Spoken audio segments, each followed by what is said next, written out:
आज का टॉपिक है अंतिम समय के लिए विधेयी अवस्था। क्योंकि अंतिम समय की तैयारी करने के लिए हमें अपनी विधेयी अवस्था बनानी है। पिछले मुरली में भी बाबा ने कहा था, ये अचानक के खेल होते रहेंगे और उसके लिए मन की एकाग्रता के द्वारा क्या करो, 1 सेकंड में अशरीरी या विधेयी बनो। आज सवेरे की भी मुरली थी, अंतिम समय खूने नाक खेल होंगे। प्रकृति के प्रकोप होंगे, लेकिन वो सीन देखने के लिए अवस्था चाहिए। वो कौन देख सकेगा? जो विधेयी अवस्था में रहता है वो। इसलिए हमें अंतिम समय की तैयारी क्या करना है। अंतिम समय चारों तरफ से हाहाकार होगा, प्रकृति के प्रकोप होंगे, माया भी क्या करेगी, संस्कारों के रूप से भिन्न भिन्न जो इविल आत्माएं हैं, तमो प्रधान आत्माएं, वो भी वार करेंगे। और ऐसे मायावी या विनाश के समय सेफ्टी का साधन क्या होगा? अशरीरी स्थिति या विधेयी अवस्था। क्योंकि जब विधेयी अवस्था में रहेंगे तब हम अचल अडोल रह सकेंगे। मायाजीत बनने का विधेयी अवस्था ब्रह्मास्त्र है। इसीलिए क्या करना है, इसकी हमें तैयारी करनी है। लेकिन विधेयी स्थिति में कौन रह सकता है? विधेयी स्थिति में रहने के लिए अब तक बाबा ने जो भी हमें पॉइंट सुनाए हैं, जो भी ज्ञान की बातें सुनाई है, जो उस पॉइंट का स्वरूप बना है, वही पॉइंट स्वरूप में या विधेयी स्वरूप में रह सकता है। अर्थात आज तक जो भी बाबा ने हमें ज्ञान सुनाया है, जो उसका वो स्वरूप बनेगा, अंतिम समय वही विधेयी अवस्था में रह सकता है। अभी भी जब बाबा की मुरलियां चलते हैं, बच्चे सोमानों में रहो, निर्माण बनो, किसी का परचिंतन नहीं करो, आत्माभिमानी स्थिति में रहो। जिन्होंने एक एक इस पॉइंट के स्वरूप का अभ्यास किया है, प्रैक्टिकल में लाया है, वही अंतिम समय में पॉइंट स्वरूप या विधेयी अवस्था में टिक सकता है। जैसे बिल्डिंग बनाते ना, बिल्डिंग के लिए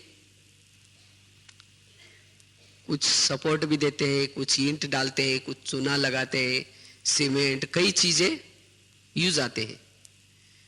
तो इसी तरह हमारी विधेयी बनने की, ये बिल्डिंग बनाने के लिए ये पॉइंट्स ये काम आते हैं। अगर इस पॉइंट का स्वरूप नहीं होगा तो विधेयी स्थिति नहीं बन सकेगी। इसीलिए विधेयी स्थिति बनाने के लिए जो भी बाबा ने कहा है उसको क्या करना है, प्रैक्टिकल में उसका स्वरूप बनना है। और विधेयी स्थिति बनाने के लिए जैसे कोई भी बिल्डिंग बनाते हैं, उसका फाउंडेशन बड़ा मजबूत होना चाहिए। इसी तरह जिन्होंने ये आत्माभिमानी का फाउंडेशन पक्का किया है, इस पार्ट को पक्का किया है, वही विधेयी अवस्था का अंतिम समय अनुभव करेंगे। वैसे तो विधेयी स्थिति का या विधेयी स्थिति के बेनिफिट्स, फायदे बहुत सारे हैं। बहुत सारे फायदे विधेयी स्थिति में रहने के हैं। विधेय स्थिति में रहने से एकाग्रता ऑटोमेटिकली आएगी। वैसे ही एकाग्रता से विधेय स्थिति आएगी और विधेय बनने से एकाग्रता आएगी। एक दूसरे का कनेक्शन है, क्योंकि विधेय स्थिति बनाने के लिए भी एकाग्रता की जरूरी है। जितना हम एकाग्र रहेंगे विधेय स्थिति आएगी, और जब हमारी विधेय स्थिति आएगी एकाग्रता नेचुरल बन जाएगी, नेचुरल नेचर बन जाएगी। और एकाग्रता से तो बहुत बड़े फायदे हैं। एकाग्रता से हमारे जो जन्म जन्मांतर के जो विकर्म है वो ऑटोमेटिकली विनाश होते रहेंगे। एकाग्रता से हमारी देखते हुए भी न देखने की अवस्था रहेगी। एकाग्रता वाला जिसकी विधेयी बनने की एकाग्रता है, ये जो विधेयी अवस्था में रहेंगे वो कभी ये नहीं कहेंगे हमको योग करने के लिए टाइम मिलता ही नहीं, क्योंकि उनकी अंदर से एकाग्रता है। उसके कारण विधेय स्थिति ऑटोमेटिकली है, उनका योग बाबा से लगा हुआ है। इसलिए विधेय स्थिति का या विधेय स्थिति के बहुत सारे बेनिफिट्स, फायदे हैं। एक तो एकाग्रता आएगी, दूसरा डीप साइलेंस की अनुभूति कर सकेंगे। जितना हम विधेयी अवस्था में रहते हैं, डीप साइलेंस की या शांति की अनुभूति कर सकेंगे। इस भागदौड़ की संसार में रहते हुए भी, इस आवाज के दुनिया में रहते हुए भी जो विधेयी अवस्था में रहते हैं वो सारा दिन जैसे उनकी आवाज से परे की स्थिति है। और जो विधेयी अवस्था में रहते हैं उन्हें अतीन्द्रिय सुख मिल जाता है, और उनको अतीन्द्रिय सुख मिलने से उनकी तृप्त स्थिति बन जाएंगे। उनको कुछ भी पाने की, कुछ देखने की कोई तमन्ना नहीं होगी। वो सभी बातों से तृप्त होंगे। माया उनके सामने कितना भी स्वरूप से सामने आएंगे, तब भी जिन्होंने विधेयी स्थिति की अनुभूति की है उनको यह सब फीका लगेगा। इसलिए विधेयी स्थिति का अभ्यास करना है। और भी इसके फायदे हैं। जब हम विधेयी अवस्था में रहते हैं, ऑटोमेटिकली जैसे हमारे बुद्धि रूपी नेत्र के सामने हमारा वो आत्म स्वरूप निरंतर दिखता रहता है। स्वयं की आत्मा बुद्धि रूपी नेत्र के सामने निरंतर दिखाई पड़ेगी, और जिसकी स्वयं की आत्मा नजर आती है उसको और भी सभी आत्माओं के रूप में नजर आएंगे। सब आत्माएं नजर आएंगे उनको। और जो विधेयी अवस्था में नहीं रहेंगे, जो स्वयं की आत्मा का साक्षात्कार या बुद्धि रूपी नेत्र के द्वारा उसको नहीं देख पाएंगे, उनको बाकी भी सभी देह रूप में नजर आएंगे। कईयों को लगता है मुझे तो दूसरे का सामने देह ही नजर आता है। ये क्यों आता है? क्योंकि हम स्वयं विधेयी अवस्था में, अशरीरी अवस्था में नहीं है। हमारे बुद्धि रूपी नेत्र के सामने वो हमारा आत्म स्वरूप नहीं है, इसीलिए वो दूसरे का भी शरीर नजर आता है। इसलिए हमें क्या करना है? विधेयी अवस्था में रहना है। और जो विधेयी अवस्था में रहेंगे उनकी आत्मा की ज्योति जली है, इसलिए माया उनके पास नहीं आ सकेंगे। तो सारा दिन विधेयी अवस्था में या देह में रहते हुए भी उनकी आत्मा की ज्योति जल रहे हैं, तो वहां माया नहीं आ सकती। विधेयी अवस्था में रहने से माना इसके बेनिफिट देखो, बहुत सारे बेनिफिट्स फायदे हैं विधेयी अवस्था से। और हमारा पुरुषार्थ यह है, मुख्य पुरुषार्थ विधेयी अवस्था में रहना। अगर कभी भी माये आते हैं तो तुरंत विधेयी बनने का अभ्यास करो। कोई भी समस्या आते हैं, विधेयी बनने का अभ्यास करो, उस समस्या का समाधान हो जाएगा। जैसे ये होता ना, समुद्र में कोई भंवर आता है, तूफान वगैरह आता है, उस समय जो अंदर रहता है वो बच जाता है, और उस भंवर से, वो तूफान से बाहर निकलने की कोशिश करेगा, वो खत्म हो जाएगा। इसी तरह माया का कोई भी तूफान आता है, उसके बारे में सोचने के बजाय, इधर उधर फैलाने के बजाय, इधर उधर औरों को बताने के बजाय, अगर आप अपने विधेयी स्थिति में स्थित रहो, वो तूफान से बच जाएंगे।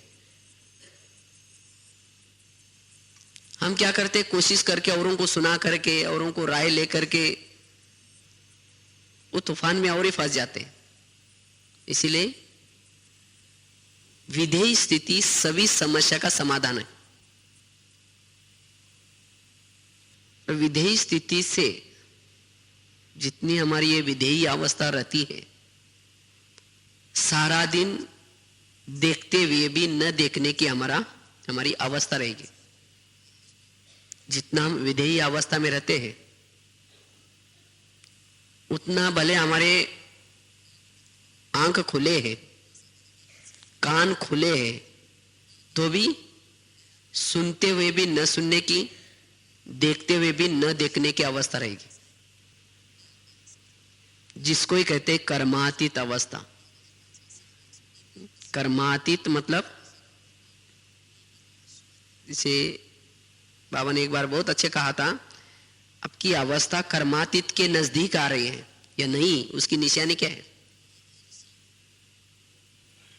अगर कोई भी दूसरों की, अगर आपको बुराई नजर नहीं आती, उसके अवगुण नजर नहीं आते, वो सब कुछ जो भी दिखाई पड़ता है ठीक चल रहा है, अगर ये जब आपकी अवस्था है, तब समझो कि आप कर्मातीत के नजदीक पहुंच रहे हैं। अगर दूसरे से बुरे नजर आ रहे हैं, दूसरे के अवगुण नजर आ रहे हैं, ये ऐसा क्यों हो रहा है, ये ऐसा नहीं होना चाहिए, अगर ये आपके संकल्प चलते हैं, तो आप कर्मातीत से काफी दूर है। क्योंकि जो विधेयी अवस्था में रहता है, उसको कोई किसी की कमजोरी नजर नहीं आएगी। और विधेयी स्थिति से, जैसे कहा ना, विधेयी स्थिति से हमारी एकाग्रता आते हैं, और एकाग्रता से हमारे जन्म जन्मांतर के विकर्म विनाश होने की प्रक्रिया अंदर से चलती रहते हैं।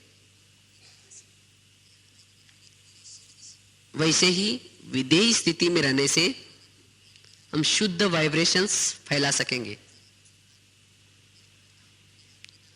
जो विधेयी अशरीरी अवस्था में रहते हैं, उस सबको बहुत आकर्षण मूर्त लगेंगे, मतलब सबको प्यारे प्यारे लगेंगे। इसलिए बाबा भी कभी कहते हैं ना, जितना न्यारे उतना प्यारे। जितना अशरीरी अवस्था में रहेंगे, विधेयी स्थिति में रहेंगे, सबके प्यारे लगेंगे। अगर विधेयी न रहते, अब किसी के प्यारे बनने की कोशिश करो, वो प्यारे नहीं बनेंगे। इसीलिए बाबा कहते, बच्चे न्यारे होकर के फिर बाद में क्या करो, प्यारे बनो। लेकिन विधेयी स्थिति के लिए सारा दिन कर्म करते हुए भी, चलते फिरते हुए भी क्या करना है, स्वयं को अवतरित समझ करके चलना है। ये समझो कि हम ऊपर से आए हैं, इस शरीर के अंदर मैं एक मेहमान हूं, आज ऊपर से आया हूं, और इस कर्मेंद्रिय के द्वारा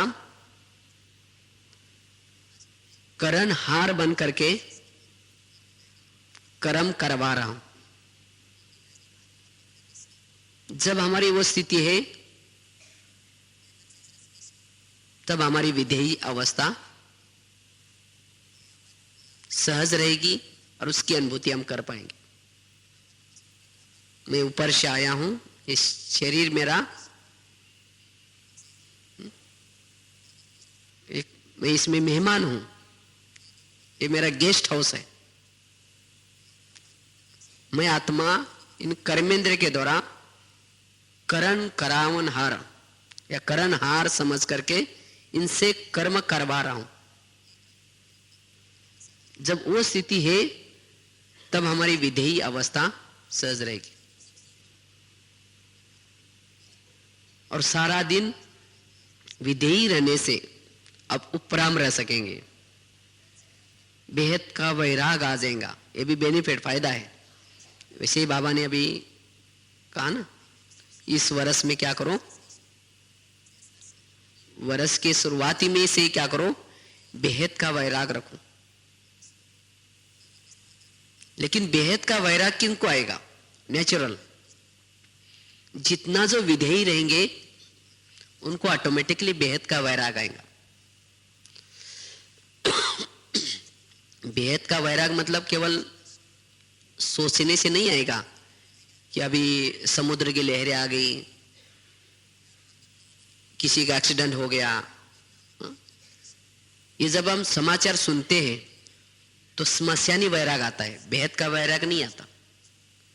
लेकिन हमारा बेहद का वैराग रहे इसके लिए विधेयी अवस्था अवश्य है। जब विधेयी रहेंगे तो आपको यह अनुभूति होगी कि मैं ऊपर से आया हूं, घर में, इस शरीर रूपी घर में मेहमान हूं, तो यहां मेरा कोई नहीं है। तो ऑटोमेटिकली आपकी वैराग की अवस्था रहेगी। तो इसलिए अभी 3 मिनट अच्छी तरह पावरफुल विधेयी अवस्था बना करके ऊपर चले और विनाश के अंतिम समय के लिए इस विधेयी अवस्था को हमें क्या करना है? मेहनत करके बनानी। जैसे गीत भी सुन रहे थे ना शुरू में, यही हमारी तमन्ना है। क्या करना है? तुम सा बन करके बस जाना है। तो इस तमन्ना, इसको कहते बाबा फॉलो फादर। फॉलो फादर अर्थात जैसे हमारा बाप निराकारी है तो वैसे ही हमें भी निराकारी अवस्था में रहना है। और विधेयी अवस्था से, जैसे बाबा ने अभी 6 मास का होमवर्क भी दिया है, अपने अव्यक्त स्वरूप के द्वारा बाप की प्रत्यक्षता करो। जितना हम विधेयी अवस्था में रहेंगे, अव्यक्त स्वरूप में रहेंगे, उतना हम चाल चलन के द्वारा बाप की प्रत्यक्षता भी कर पाएंगे। और विधेयी स्थिति से ही हम कर्मातीत कर्मेंद्रिय जीत भी बन सकते, क्योंकि जितना हमारे इस शरीर रूपी घर में, शरीर में हमारी विधेयी अवस्था या सोल कॉन्शियस अवस्था है, उतना हमारी कर्मेंद्रिय भी कोई गलत काम नहीं करेंगे। जैसे कोई घर में बड़ा होता है तो छोटे आपस में नहीं लड़ते, इसी तरह इस शरीर रूपी घर में अगर आत्मा की स्थिति है तो कर्मेंद्रिया जैसे कोई उनको कह रहा है कि तुम ये करो, ये करो, ये नहीं करो, माना कोई श्रीमत दे रहा है, वैसे हर कर्मेंद्रिया श्रीमत अनुसार कार्य करेगी। और जब हमारी कर्मेंद्रिया श्रीमत अनुसार कार्य करेंगे तो हमारे में परिवर्तन नजर आएगा। तो परिवर्तन के लिए, सो परिवर्तन के लिए इस विधेयी अवस्था में रहना। और जितना विधेयी अवस्था में रहेंगे अंतिम समय, उनको अंतिम समय कोई भी प्रकार का दुख, अशांति या ये क्यों हो गया, ऐसा क्यों हो गया, ये कोई क्वेश्चन नहीं उठेंगे। अंतिम समय के पेपर में वो पास हो जाएंगे। इसीलिए बाबा कहते हैं बच्चे ये विधेयी अवस्था में रहो।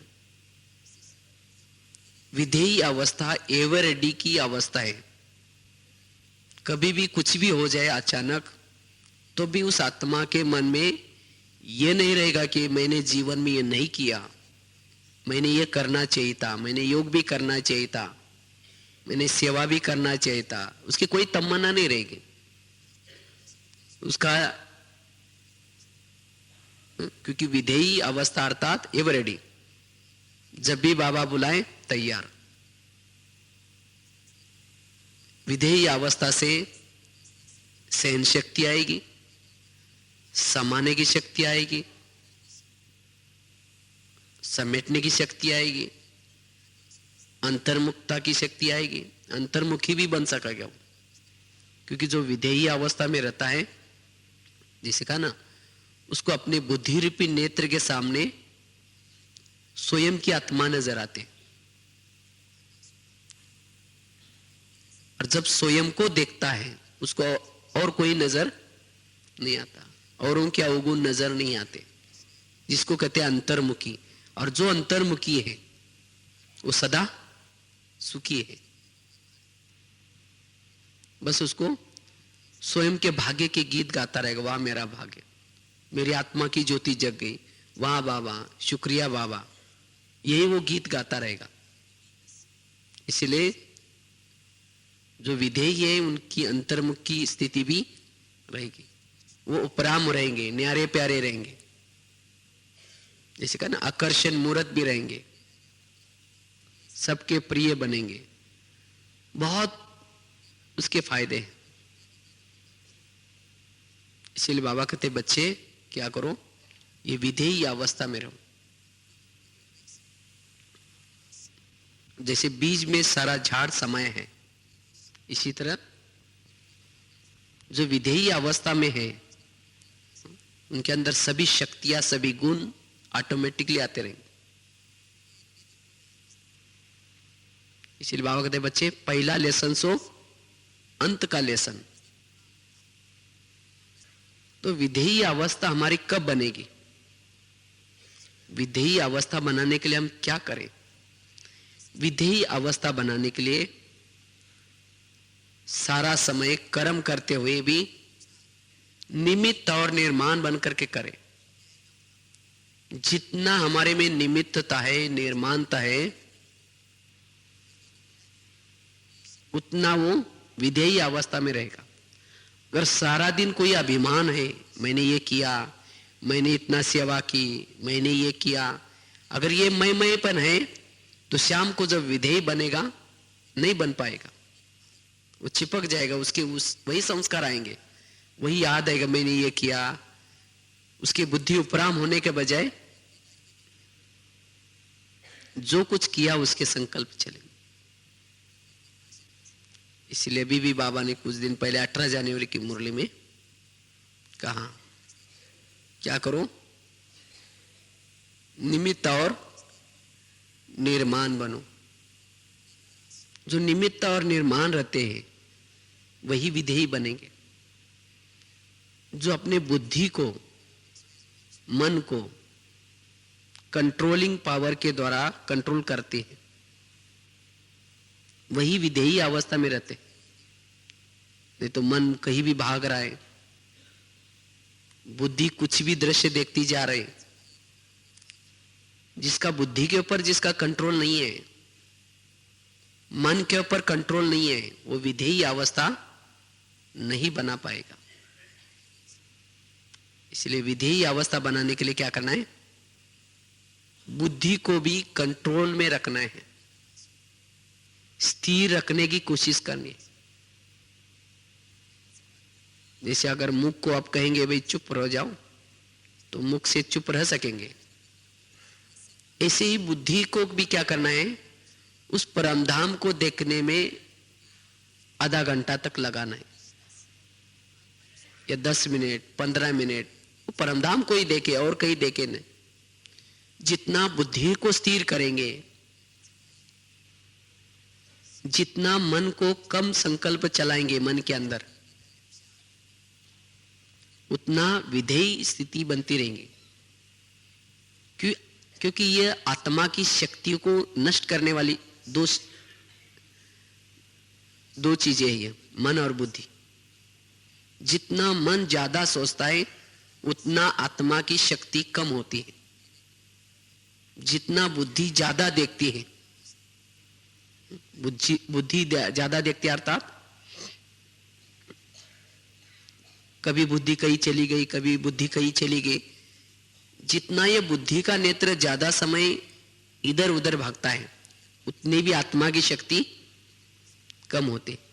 इसीलिए बुद्धि को भी स्थिर करना है और मन को भी स्थिर करना है, तब हमारी विधेयी अवस्था बनती रहेगी।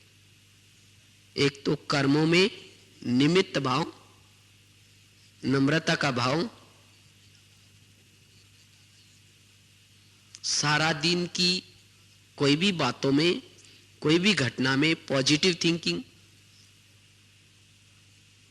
जितना पॉजिटिव सोचेंगे संकल्प कम चलेंगे, जितना नेगेटिव सोचेंगे संकल्प ज्यादा चलाएंगे, विधेयी अवस्था नहीं बनेगी।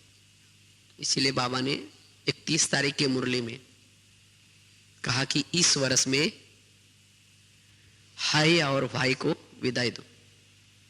कुछ भी होता है, हाय ये क्यों हुआ, हाय ऐसा क्यों हो गया, इसके बजाय क्या करो, वाह ड्रामा वाह बाबा। क्योंकि जब हाय और भाई को विदाई देंगे, संकल्प कम चलेंगे, उतनी आपकी विधेयी अवस्था बनी रहेगी। ज्यादा संकल्प चलाने से, कमजोर आत्मा बनने से वो उड़ नहीं पाएंगे।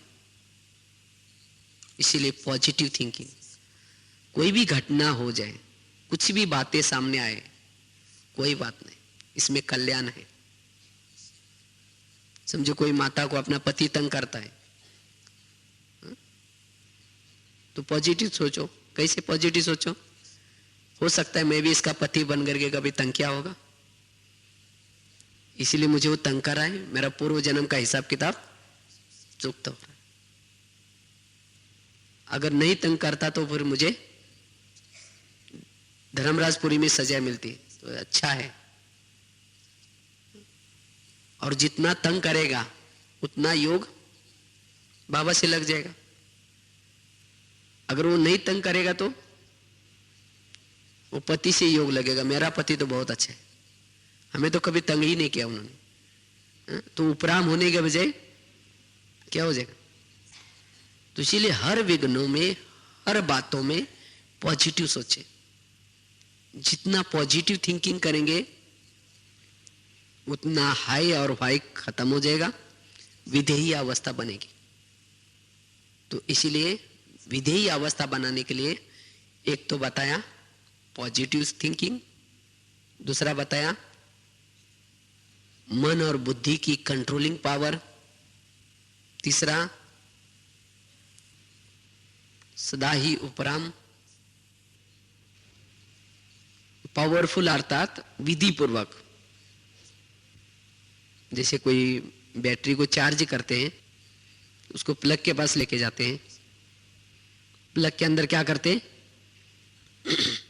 तारे डालते, फिर बाद में क्या करते हैं? उसका स्विच ऑन करते, तो बैटरी क्या होते? चार्ज हो जाते, फिर सारा दिन उसको यूज कर सकते हैं। अगर प्लग के पास लेके गए, रख दिया, लेकिन उसके तारे डाली नहीं, तो प्लग के अंदर तारे डाली नहीं और 4 घंटे के बाद लेके जाओ, चार्ज हो जाएगी? नहीं। या समझो तारे तो डाल दी, लेकिन एक तार डाल दी और एक नहीं डाली, तो भी चार्ज नहीं होगी।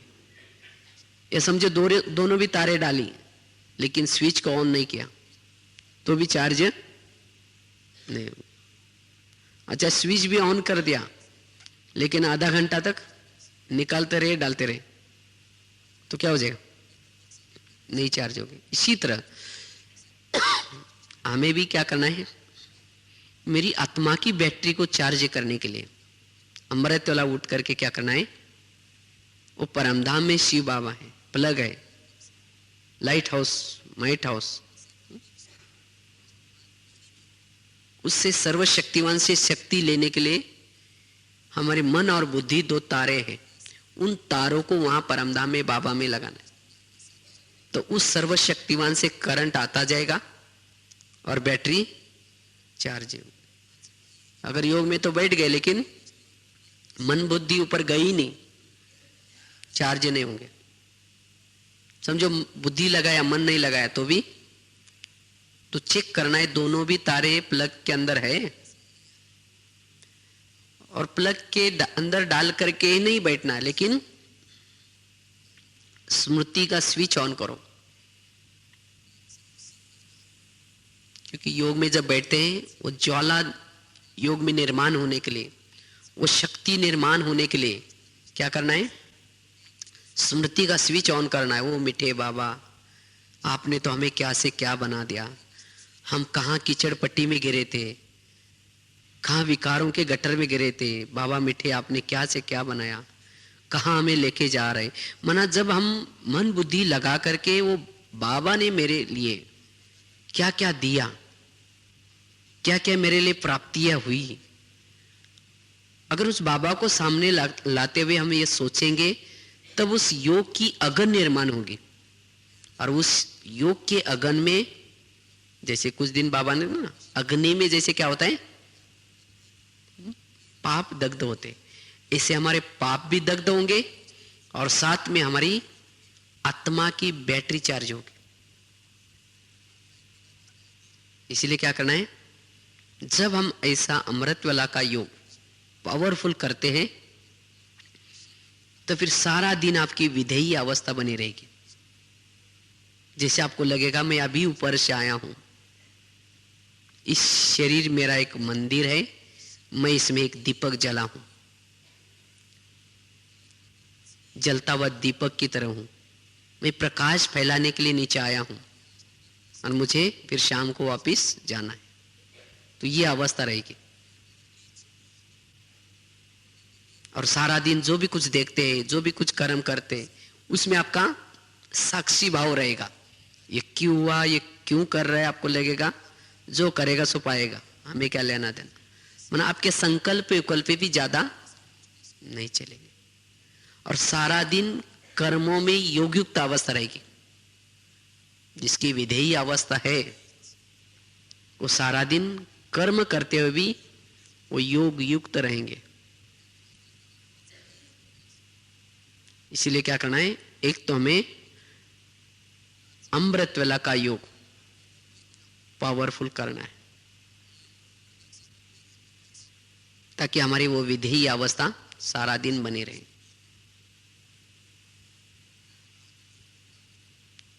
और विधेयी अवस्था बनाने के लिए जैसे एक तो बताया पॉजिटिव थिंकिंग, कुछ भी हो जाए उसके बारे में नेगेटिव ना सोचना है।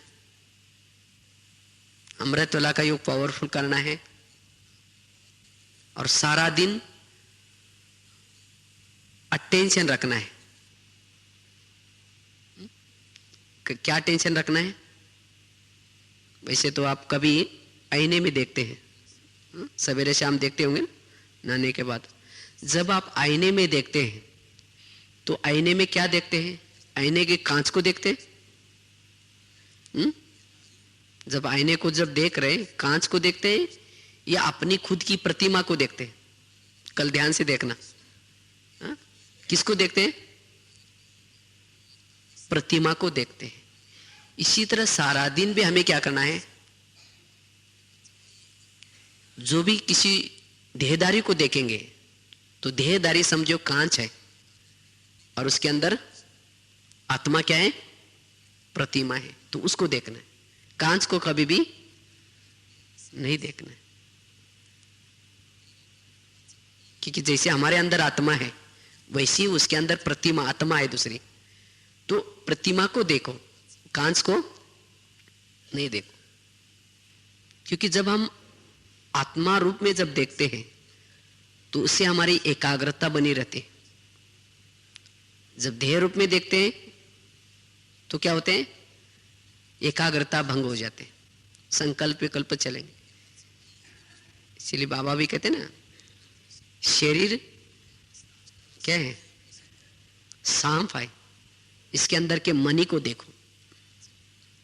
जब मनी को देखेंगे तब विकारों की भावना भी नहीं आएगी। आत्मा अभिमानी बनने से ये भी बहुत बड़ा फायदा है, हमारी दृष्टि वृत्ति पवित्र रहेगी, कभी भी विकारी दृष्टि वृत्ति नहीं बनेगी। और वैसे ही सभी विकारों को जीतने के लिए ये विधेयी अवस्था, जैसे कहा ना, ब्रह्मास्त्र का काम करेगी। जैसे वो रामायण में दिखाते ना, राम रावण का युद्ध चलता है, तो जब राम क्या करता है, रावण का एक सिर काटता है, फिर दूसरा काटता है, तीसरा काटता है, रावण नहीं मरता। तो विभीषण उसके पास आता है और उसको कहता है ऐसा नहीं मरेगा, आप उसके नाभि में तीर लगाओ। और जब उसने नाभि में तीर लगाया तो रावण क्या हो गया, मर गया। पहले क्या करता था, एक एक सिर काटता था, वो सिर दोबारा आकर के चिपक जाता था, फिर दूसरा काटता था, फिर दोबारा आता था। जब उसके नाभि में तीर लगाया तो रावण क्या हो गया, मर गया। इसी तरह हम भी रावण को मारने में लगे हैं, कोई 10 साल से, कोई 20 साल से, कोई 40 साल से, कोई 2-3 साल से। कभी काम का गला काटते हैं, कभी क्रोध का काटते हैं, कभी लोभ का काटते हैं, लेकिन वो गले दोबारा चिपक जाते। तो इसलिए परेशान होते कि क्या करें।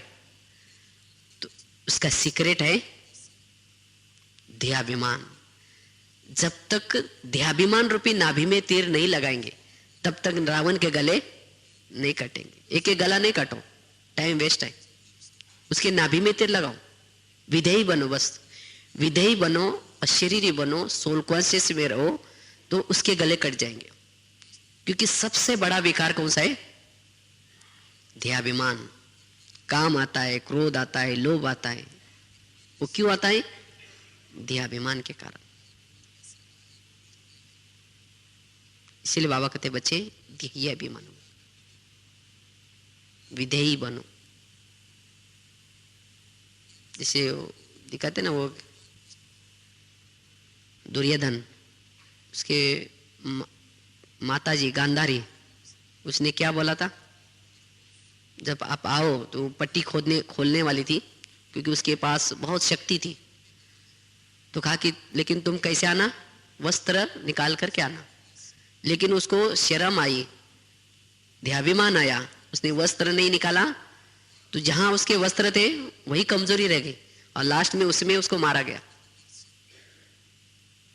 तो वास्तव में ये हमारा अपना यादगार है। तो बाबा भी कहते बच्चे मेरे सामने बैठो, विधेयी होकर के बैठो। ये वस्त्र स्थूल वस्त्र की बात नहीं है, माना ये शरीर रूपी वस्त्र निकाल करके बैठो, विधेयी होकर के बैठो। तो मेरे अंदर जो पावर है वो पावर मैं सब आपको दे दूंगा, ताकि फिर माया आपको नहीं मार सकेंगी। लेकिन हम ध्याभिमान में बैठ जाते, इसीलिए फिर कमजोरी रह जाते, और माया क्या करेगी, फिर जो कमजोरी रह गई उसमें हमें हरा देगी। इसलिए हमें विधेयी होकर के रहना है। अभी आएंगे बाबा 3 तारीख को,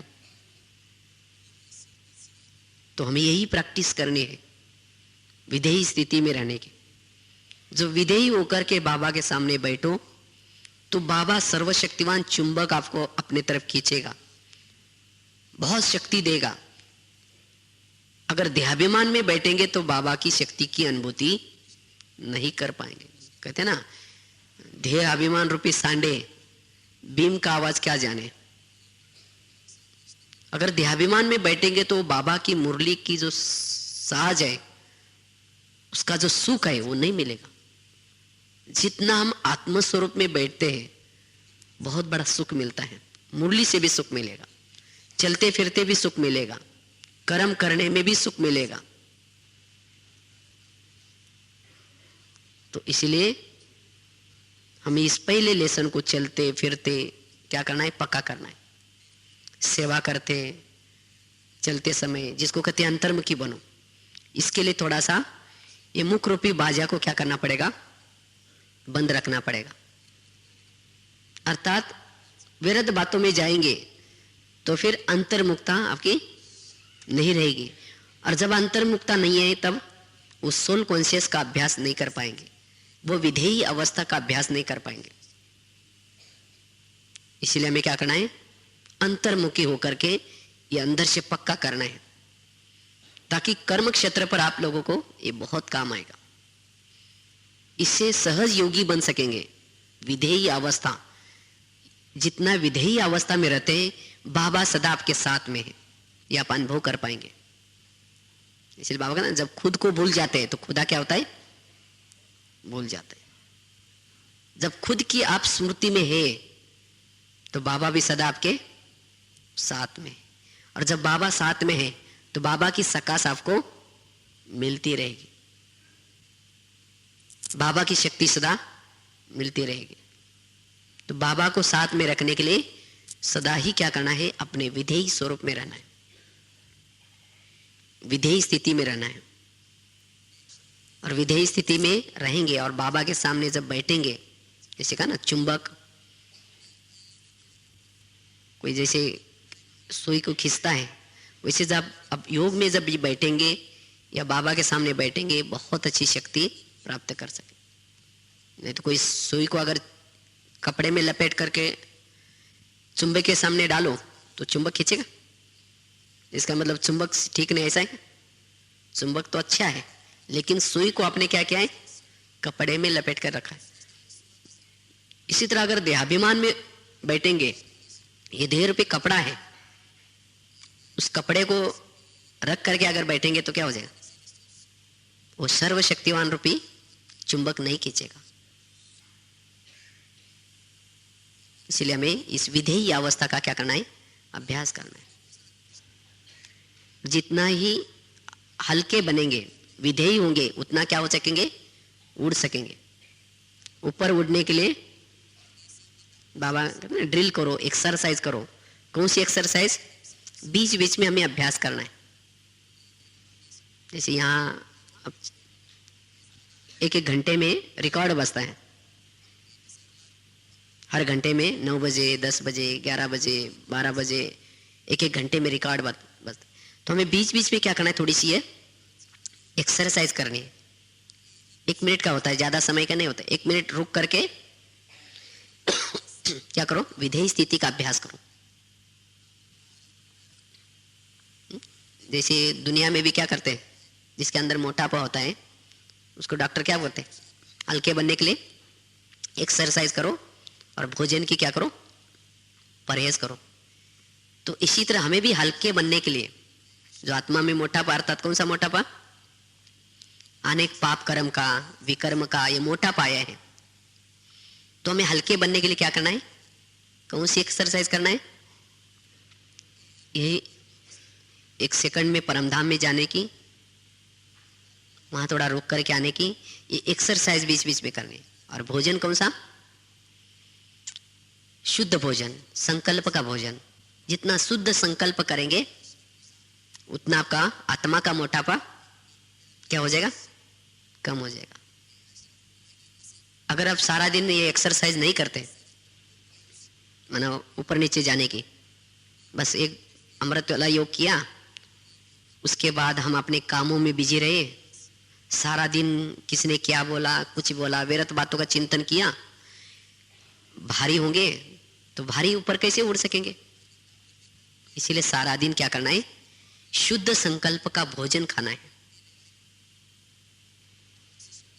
व्यर्थ संकल्प का भोजन का परहेज करना है, और साथ में एक्सरसाइज करना है, ताकि जब शाम को आप योग का अभ्यास करेंगे वो विधेयी अवस्था बनी रहेगी। और विधेयी अवस्था बनाने के लिए जब भी आप रात को सोते हैं, एक अभ्यास करके सोना है। जैसे बाबा ने पहले लेसन में सुना ना, शरीर हमारे क्या है, गाड़ी है, और आत्मा उसका क्या है, ड्राइवर है। जैसे स्कूल में गाड़ी का ड्राइवर अपने सारा दिन गाड़ी को घुमा करके रात को उसको गैरेज में लगाते हैं, और गैरेज में लगा करके सोता गाड़ी में नहीं, सोने के लिए कहाँ जाता है?